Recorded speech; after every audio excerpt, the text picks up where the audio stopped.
I'm Bob Franklin. I'm head of the Defensive Tactics Program here at Cobb County Police Department.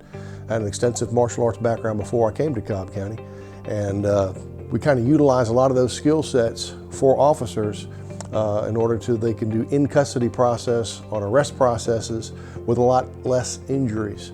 And we put a lot of time and thought into that. Most of the time when you're going through defensive tactics or telling officers, teaching them skill sets on how to respond to threat situations, you have to start off with basic technique and make sure that they can apply them, not just here in the academy, but also once they get out on the road in a high-stress situation.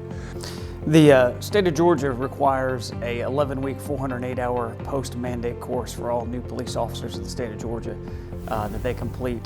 That 11-week course only includes 32 hours of defensive tactics.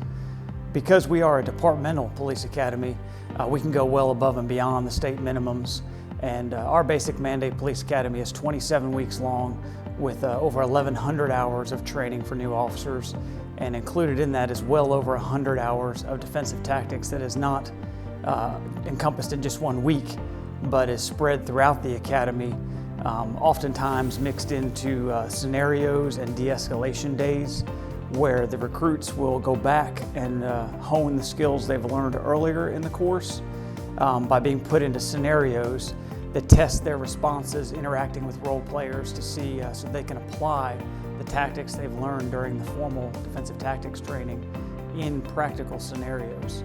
They have a 2-week, 80 hours defensive tactics program. So that is 1 week by post, that's 40 hours, and then an additional 40 hours that I have incorporated in to supplement that. So you're talking about a total of 80, plus their two times a week that they're getting on top of that to refresh all those tactics. So all the additional training that they're getting 2 to 3 times a week is more refresher over the tactics that they learned over that 80-hour period.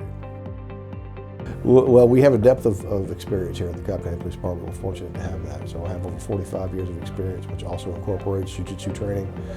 So those tactics are proven to be effective, and we incorporate them here. However, we make sure that they're in keeping with our policy. Our policy is designed to protect the public from excessive force situations. For example, chokeholds. We don't teach chokeholds at the Cobb County Police Department, and the reason why we don't is because there are other effective means of controlling a suspect without applying chokeholds, which has a high probability of serious injury or death. We're going to stay with other tactics that are proven effective, and that is one area where we can kind of control what's being taught.